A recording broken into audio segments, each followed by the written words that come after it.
अनमोल उर्फ पिंकी के तहलका खेज इंकशाफात ने पंजाब के ड्रग नेटवर्क में हलचल मचा दी है। पुलिस जराये के मुताबिक लाहौर पुलिस ने कराची पुलिस से राबता करते हुए ड्रग डीलर्स की फहरिस्त, बयानात और पूरा रिकॉर्ड तलब कर लिया है। हैरानकुन तौर पर तफ्तीश में ये इंकशाफ भी सामने आया कि 2024 में लाहौर में गिरफ्तारी के बावजूद अनमोल पिंकी के खिलाफ कोई मौसर कार्रवाई ना हो सकी। अब सवाल सिर्फ मनशियात फरोशों का नहीं बल्कि उन बाअसर हाथों का भी है जो इस काले धंधे को तहफ़्फ़ुज़ देते रहे। जहांगीर खान रिपोर्ट करेंगे। कोकेन क्वीन पिंकी के इंकशाफात के बाद पंजाब भर में मंशियात फरोशों के गिर्द घेरा मजीद सख्त कर दिया गया। पुश्त पनाही करने वाले पुलिस अफसरान भी बचेंगे नहीं। अनमोल पिंकी के मुबैना नेटवर्क से मुतालिक मालूमात लाहौर पुलिस को फराहम की जाएंगी। पुलिस के मुताबिक अनमोल पिंकी को 2024 में नारकोटिक्स यूनिट ने लाहौर में गिरफ्तार किया था, जहां इसे 10 से 15 रोज तक CIA कोतवाली में रखा गया। दौराने हिरासत मुबैना तौर पर एक सीनियर अफसर तफ्तीश के लिए पहुंचता रहा, जबकि एक इंस्पेक्टर ने करीबी ताल्लुकात कायम किए। इसी मुबैना ताल्लुक और माली डील के बायस मुकदमा दर्ज न हो सका और मुल्जिमा को छोड़ दिया गया, जबकि रिटायर्ड अफसर ने मुबैना तौर पर अनमोल पिंकी से शादी भी की। पुलिस जराये के मुताबिक रिटायर्ड अफसर दौराने सर्विस और बाद रिटायरमेंट नेटवर्क की मुआवनत करता रहा और करोड़ों रुपए की मुबैना डील्स में किरदार अदा किया। अदालती रिकॉर्ड के मुताबिक अनमोल पिंकी और साथियों के खिलाफ लाहौर में अब तक 4 मुकदमात सामने आए। 2020 में इकबाल टाउन केस में 2 किलो मंशियात बरामदगी पर मुल्जिमा के भाई नासिर बलोच के खिलाफ मुकदमा दर्ज हुआ। नाकिस तफ्तीश पर अदालत से बरी हो गया। अनमोल पिंकी पुलिस की जिमनी तफ्तीश रिपोर्ट में बड़ी मंशियात डीलर करार दी गई। इसके बावजूद कोई क्रिमिनल रिकॉर्ड मुरतब नहीं किया गया।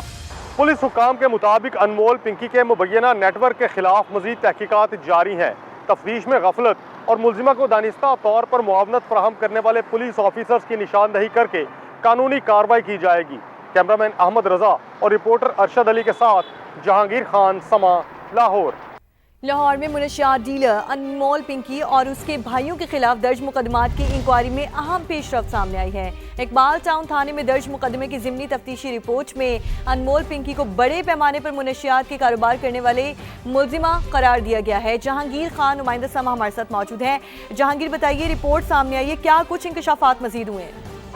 यह मुकदमा नंबर 1034/20 की तफ्तीशी रिपोर्ट है जो कि 2020 में पुलिस ने मुरतब की थी और इस रिपोर्ट में भी मुल्जिमा के भाई नासिर बलोच को गिरफ्तार करने के बाद ये इंकशाफ हुआ था कि मुल्जिमा पिंकी जो है वो एक बहुत बड़ी ड्रग डीलर है, लेकिन इसके बावजूद पिंकी का कोई क्रिमिनल रिकॉर्ड मुरतब नहीं किया गया। इस तरह से जो दीगर मुकदमात हैं उनकी तफ्तीशी रिपोर्ट में भी यही बात जो है वो सरकारी दस्तावेजात का हिस्सा बनाएगी कि मंशियात फरोश पिंकी एक बहुत बड़ी डीलर है, लेकिन इसके बावजूद ना तो उसको गिरफ्तार किया गया ना ही इश्तिहारी करार दिया गया। इस हवाले से मजीद जांच अभी जारी है। पुलिस हुकाम का ये कहना है कि गफलत के मुर्तकिब जितने भी अफसरान हैं मजीद इंक्वायरी की जा रही है। जहांगीर खान हमें अपडेट करे थे, आपका बहुत शुक्रिया। और नायब वज़ीर आज़म इसहाक डार का कहना है कि अमरीका की जानिब से समंदर में जब्त किए गए जहाज पर सवार 11 पाकिस्तानी और 20 ईरानी शहरियों की खैरियत से वतन वापसी यकीनी बना दी। तमाम अफराद खैरियत से हैं। सिंगापुर से बैंकॉक पहुंचने के बाद खुसूसी परवाज पर रवाना किया गया जो आज रात इस्लामाबाद पहुंचेगी। एक्स पोस्ट में इसहाक डार ने ताउन करने पर अमरीकी वज़ीर ख़ारजा, सिंगापुर और थाईलैंड की हुकूमतों का शुक्रिया अदा किया। पाकिस्तान पर एतमाद करने पर ईरानी वज़ीर ख़ारजा अब्बास अराग़ची से भी इजहार तशक्कुर। IMF ने पाकिस्तान पर नई शराइत आयद कर दी। नए बजट में अवाम पर 430 अरब रुपए के नए टैक्स लगाने का मंसूबा सामने आया है। FBI का टैक्स हदफ 15,267 अरब रुपए मुकर्रर करने की तजवीज़ है। पेट्रोलियम लेवी की बात करें तो पेट्रोलियम लेवी की मद में अवाम से 1727 अरब रुपए वसूल किए जाएंगे। हुकूमत ने बिजली और गैस सार्फिन पर नया बोझ डालने की यकीन दहानी भी करवा दी है। प्रोटेक्टिव सार्फिन के अलावा दीगर सार्फिन के लिए रेट्स बढ़ा दिए जाएंगे। पेट्रोल, बिजली और गैस में पूरी लागत वसूल की जाएगी। टारगेटेड सब्सिडी 830 अरब रुपए तक महदूद रखने का हदफ। 2031 तक बिजली शोबे में गर्दिश कर्ज सिफर करने की यकीन दहानी भी करवाई गई है। FBR की नाकिस कारकर्दगी पर IMF भी नाखुश। FBR का 10 माह में शॉर्टफॉल 684 अरब तक पहुंच गया। आलमी मालियाती इदारे ने रवा माली साल टैक्स रेवेन्यू में भारी शॉर्टफॉल नाकाबिले कबूल करार दे दिया। एफबीआर पावर, ऑयल और गैस सेक्टर से हदफ के मुताबिक टैक्स वसूल नहीं कर सका। शॉर्टफॉल पर काबू पाने के लिए जून तक इस्लाहात का मुतालिबा। दुकानदारों की टैक्स रजिस्ट्रेशन बढ़ाने पर जोर। एफबीआर ने अगस्त तक नया निज़ाम लाने का और चोरी पकड़ने के लिए डिजिटल इनवाइसिंग और फैक्ट्री पैदावार की निगरानी की यकीन दहानी करा दी है। एफबीआर में मुबैना करप्शन और बद इंतजामी के पै दर पे वाकयात। अरकान पार्लियामेंट भी नाकिस कारकर्दगी पर बरस पड़े। 5.5 करोड़ का खुश्क दूध सिर्फ 2 करोड़ में नीलाम किए जाने का इंकशाफ। सेनेट की कायमा कमेटी खजाना ने एफबीआर की सार्जनिश कर दी। सेनेटर जान मोहम्मद ने कहा, दस्तावेजात देने के बावजूद हुक्काम ने 2000 बैग सिर्फ 2 करोड़ रुपए में नीलाम कर दिए। मेंबर कस्टम्स एफबीआर ने कहा, सामान की जीडीज फेक थी। 1750 बैग्स निकले थे। कमेटी ने औने पौने दामों नीलामी पर एक हफ्ते में तहकीकाती रिपोर्ट तलब कर ली। और अनमोल पिंकी के खिलाफ तहकीकात। अपोजिशन लीडर सिंध असेंबली और सीनियर सूबाई वजीर आमने सामने। अली खुर्शीदी ने कहा कि अनमोल उर्फ पिंकी के मसले को संजीदा लिया जाए। ये पूरा रैकेट है, बड़े बड़े लोगों के नाम सामने आ रहे हैं। अरकान सिंध असेंबली के भी मनशियात टेस्ट करवाए जाएं। शर्जील मेमन ने जवाब दिया, अरकान का टेस्ट कराने में कोई हर्ज नहीं। अपोजिशन लीडर ने मामले पर सियासी पॉइंट स्कोरिंग की है। सिंध से मनशियात का नेटवर्क खत्म करेंगे।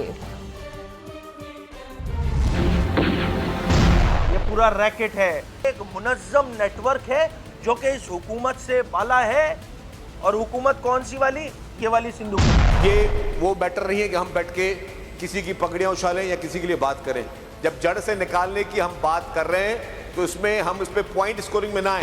मैं किसी का नाम यहाँ खुदा ना खास्ता डिस्क्लोज नहीं करना चाहता। खानदान के खानदान तबाह हो गए, लोगों की अमवातें हो गई, नौजवान बच्चे मर गए। यार मुझे आज बहुत अफसोस हुआ कि जिस तरीके से एमक्यूएम के पार्लिमानी लीडर ने इस चीज को फिर सियासत की नजर किया, उस गुफ्तगू को गलत नजर में लेके गए। मैं समझता हूँ कि ये अफसोस की बात है। बराने असेंबली के भी करें भाई, पता तो चले आवाम को डिटेल कि क्या वाकयातन जो है वो इधर कितनी कंजम्पशन हो रही है जो खुद पकड़ने दकड़ने में लगे हुए। असेंबली के फ्लोर पर बात करते, बाहर बैठ के पीठ पे इस तरह की बातें ना करते।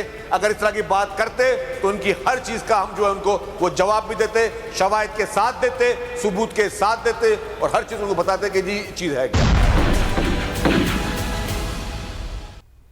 ईरान के साथ जंग बंदी के हक में नहीं था। दूसरे ममालिक खास तौर पर पाकिस्तान की खातिर ये फैसला किया। अमेरिकी सदर ट्रंप की एयरफोर्स 1 में सहाफियों से गुफ्तगू।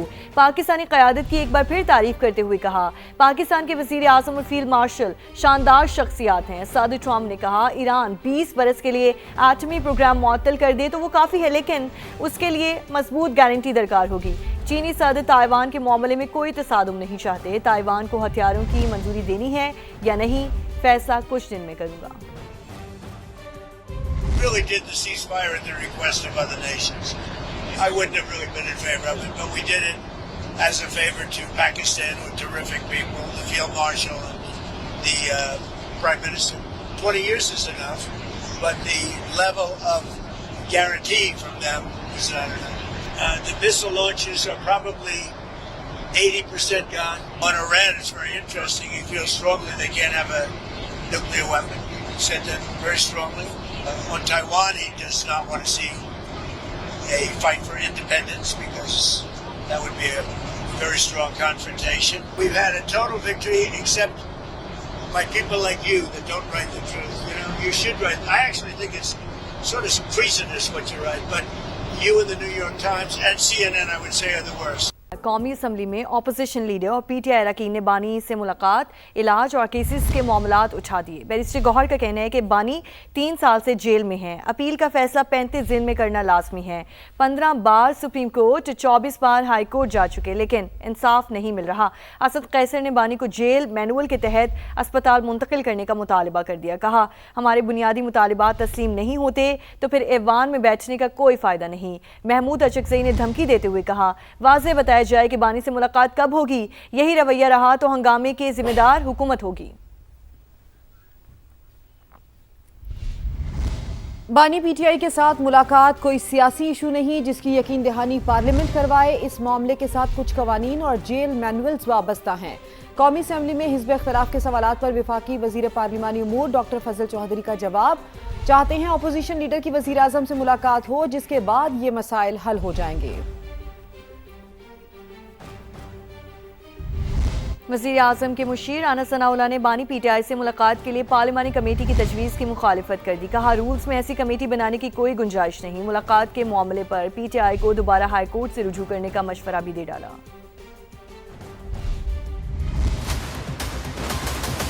जहां तक इस कमेटी का तल्लक है, रूल्स ऑफ बिजनेस में जिसके तहत पार्लियामेंट काम करती है, एग्जेक्टिव पावर्स में इस तरह की मुदाखलत की जो है, इस तरह की कमेटी की कोई गुंजाइश नहीं। आप जाएं हाई कोर्ट में, इस इशू को जो है वो दोबारा उठाएं। 9 मई को आप भले कुछ भी कहें, लेकिन एक अदारे ने जिसके ऊपर हमला किया गया उसे इम्यूनिटी से जो है वो ताबीर किया है और उसके फिर कॉन्सिक्वेंसेस हैं। हमारे इन दोस्तों की समझ में आ जाए तो मामला जो है वो बेहतरी की तरफ जो है वो जा सकते। PTI के मुनहरिफ सेनेटर सैफुल्लाह अबरूकी, महमूद खान अचकजई और राजा नासिर अब्बास पर कड़ी तनकीद। ईवान बाला में खिताब के दौरान वज़ीर आला खैबर पख्तूनख्वा सुहेल आफरीदी को भी निशाने पर रख लिया। बोले PTI वाले बानी की रिहाई के मुतालबे से अलशिफा अस्पताल मुंतकली तक आ गए। बानी ने ऐसे शख्स को कौमी असम्बली में अपोजिशन लीडर बनाया जिसने उन्हीं की हुकूमत गिराने में मरकजी किरदार अदा किया था। खान साहब की आज़ादी से अलशफा तक हम पहुंच गए हैं ना, काइंडली आप अलशफा तक पहुंचा दें। इसके बाद PTI से आपको कोई खौफ नहीं है। राजा नासिर अब्बास साहब ने भी कमाल कर दिया। हाउस में ये कहा है आपको कि मैं आपको लिख के देता हूं कि आपकी गवर्नमेंट को कुछ नहीं होगा। तो मेरे ख्याल में सनाउल्लाह साहब आज खान साहब को वहाँ शिफ्ट कर दें, सारी मुश्किलें आसान हो जाएंगी और मसाइल भी पाकिस्तान का हल हो जाएंगे। आप नून लीग से ज्यादा PTI में मकबूल हो जाएंगे। अपोजिशन लीडर कौमी असेंबली में बनाया है महमूद खान अचकजई, जिसने नए पाकिस्तान की गवर्नमेंट को हटाने में अहम किरदार अदा किया था। तब PDM थी, PDM का मेन लीडर जो है महमूद खान अचकजई था। महमूद खान अचकजई साहब से जब पूछा जाता है कि एहतियात कब करेंगे खान की आज़ादी के लिए, तो वो कहता है नहीं, जब तक खान से मुलाकात हो। खान कहेगा, खान से मुलाकात होती नहीं तो खान से मुलाकात होगी नहीं, महमूद खान को पता लगेगा नहीं। CM KP को जब कहते हैं कि जी आप, वो कहते हैं नहीं, वो महमूद खान अचकजई कहेगा।